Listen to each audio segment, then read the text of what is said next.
Ayan guys, magandang umaga po sa inyo lahat guys. Ako'y bumiyahe kahit taon kasi may tawag. So ako lang may hinihintay dito.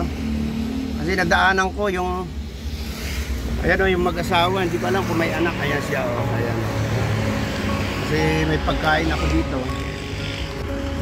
Mga tagasang kaya ito. Uy. Pauwi na ako kasi nadaanan ko sila. Tagasang ka? Ano kami? Galing kami dahil. Ha? Tapos na kami ng Bulacan. Galing daig pa kayo? Oo. Ano, lakad lang kayo? Oo. Aba, pagbihira.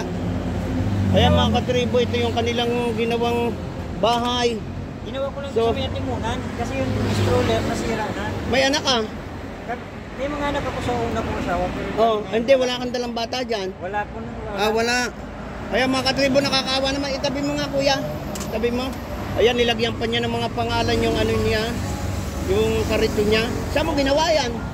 Dito na po sa may ano namin kasi may nag-comment po kasi sa amin na judgment agad kaya ginawa ko yung lang agad. Oo. Oo, ito po.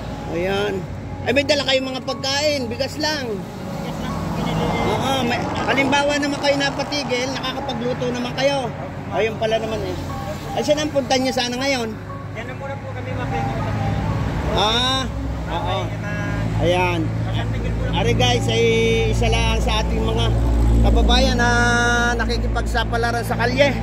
Kaya dapat siguro ating tulungan to ha. Ayan. May mga dala kayong gamit. Ay, maayos pala naman eh. Ano? Kung halimbawa saan man kayong abuti ng gabi, doon kayo matutulog. Ayan. Masaya naman si kuya. Ano yan, kuya? Yung papilis na nagkatibayan na Oo. Sige, huwag mo nang ilabas. Huwag mo nang ilabas. Ayan, si kuya. At may pinakita sa akin mga papilis. Kaya guys, ako'y inabot dito. Ayan. At yung ating project, Tita Babes, ganito naman talaga eh. Kaya lang, nasabat ko sila. Nakakaawa naman, naglalakad. Ibigay ko kay kuya yung binili kong pansit. Kuya! Ito, may binili akong pansit. So, sabi ko, kakainin ko, pero sa inyo na, oh. Ayan, ha. Tapos, yan na lang kita ng allowance mo, ha. At, siyempre, from Bicol, Daet. Ayan, oh. Ayan, oh. Kuya, wala ka talagang pupuntahan dito. Wala. Hindi, ibig ko sabihin, pagpunta mo rito, saan ka maglalagi? Pupunta pa kami dun sa, hanapin ko yung kapatid ko dun sa San Miguel, Bulacan kasi nakapagtrabaho naman ako dun sa dating parang ni napinig ko ako. Pupunta ka pa ng Bulacan yan. Oo, San Miguel. Aba, alayo. Sa Ibaga. Kaya ba yan?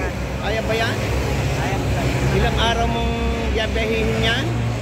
Kasi ano kami umalis dun ng Oo, pero mag-ingat ka ha. At ako'y na may trabaho kaya. October 10 kami umalis dun eh.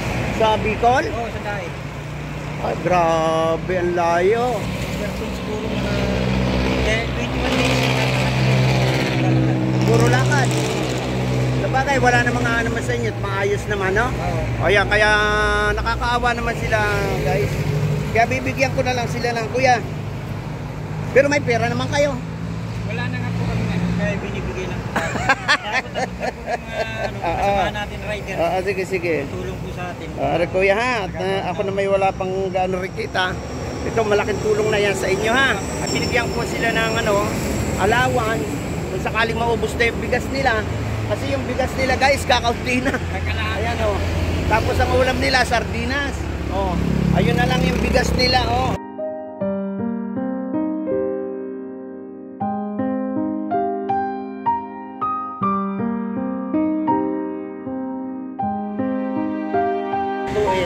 Pero may dala naman kayong lutuan. Okay naman. Ayan. Ay siya, sige kuya, ingat kayo ha. Salamat po nanay. Ayan ha. Ayan mga kaibigan, yan isa lang yan po sa ating nadaanan dito. Ayan, maraming salamat po guys. Ayan, at sina kuya. Kuya, ingat kayo ha ate. Anong pangalan mo kuya? Samuel. Samuel, ikaw ate. Ha? Saira. Para may sakit ka. Siya po sa kalalakan. Napagod ka lalakad. Ayan. Hindi siya makalakad. Ngayon, kung sakaling kayo madaan ng kuli diyan ha, kasi araw-araw nagbiyahe ako dyan. Mga kapatid po ng lahat. Manawagan ka. Sana po matulungan nyo kami. Ayan. Kami po yung gumawa ng Kasi po ako yung nagpadyak ng Bacolod to ay Antipolo, from Antipolo to Bacolod City. Binalikan ko yung padyak. Oo. Pagbalik namin ng diet, na-scam pa yung padyak namin. Oo. Tinatira po kasi kami sa sa bahay na hindi naman kanya. Oo. Tapos yung padyak na ginagamit namin, binili kami niya. Ayun, Kaya ayan. po kami nakakapagkarito na lang. Sana po sa makakapanood ng video ito, baka po sakali matulungan nyo kami kahit yung padyak po na wala namin. Yung padyak daw po nila nawala. Ngayon, ibig sabihin sa daanan nila ginawa ito guys, yung kanilang bahay-bahay na to, para makarating lang sila dito. Diba? Sabihin muna na po namin. Ilang araw na kayo? 21 days na kayong bumabiyahe? Nag-adjust po kami umalis ng Adjust. Umalis sila ng diet guys. Ayan. Kaya naman kuya, ito lang ang masasabi ko sa iyo, mag-iingat ka. Kasi kung saan ka man makakarating, ay ingatan niyo yung sarili niyo ha. Sige, ingat kayo kuya. Ate ha? Bye-bye. Ayan, bye-bye kayo.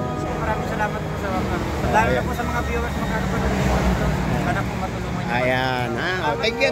Ingat kuya ha. Ate, ingat. Ayan guys. At isa yan sa aking nakita dito. Ayun na sila. Salamat.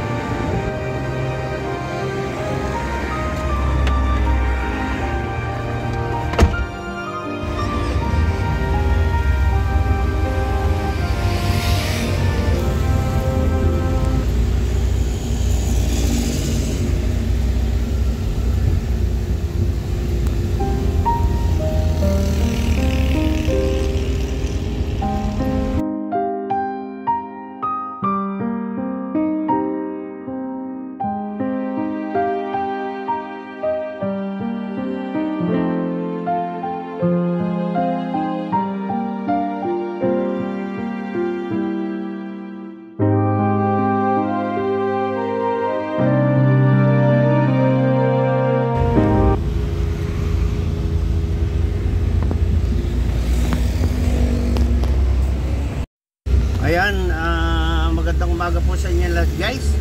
Ako'y may nadaanan. So, yung mag-asawa, ang layo ng nilakad nila. So, nakakaawa din. Wala na silang panluto. So, nagawa natin ang paraan para makabutan sila ng tulong. Pero mabait naman yung lalaki. Talaga lang dala ng kahirapan ng buhay. Ayan. Ayan, maraming salamat po sa inyo lahat guys. Sana sa mapanood nyo ang video na to hanggang sa dulo. At ito po yung mission namin. Thank you po sa inyo lahat. Maraming salamat. Bye bye po, bye bye. At ako'y uuwi na. Ayan, salamat po.